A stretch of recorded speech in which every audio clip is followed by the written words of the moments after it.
হাসিনাকে ফেরাতে হবেই, কিন্তু সম্পর্কে কোনো প্রভাব পড়বে না। শপথের আগেই ভারতের বড় বার্তা। বাংলাদেশের রাজনীতিতে কি শুরু হতে চলেছে নতুন সমীকরণের খেলা? বাংলাদেশের রাজনৈতিক মঞ্চে এক নতুন অধ্যায়ের সূচনা। মঙ্গলবার প্রধানমন্ত্রী হিসেবে শপথ নিতে চলেছেন বিএনপি প্রধান তারেক রহমান।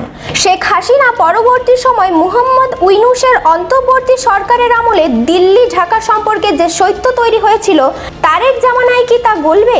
শপথের আগেই স্পষ্ট বার্তা দিলেন বিএনপির মহাসচিব মির্জা ফখরুল ইসলাম আলমগীর। ভারতের সংবাদ মাধ্যম দ্য হিন্দুকে দেওয়া বিশেষ সাক্ষাৎকারে তার বক্তব্য, শেখ হাসিনা মানবাধিকার লঙ্ঘন করছেন। বাংলাদেশের মানুষ তার বিচার চায়, তাই হাসিনাকে বাংলাদেশের হাতে তুলে দেওয়া ভারতের উচিত।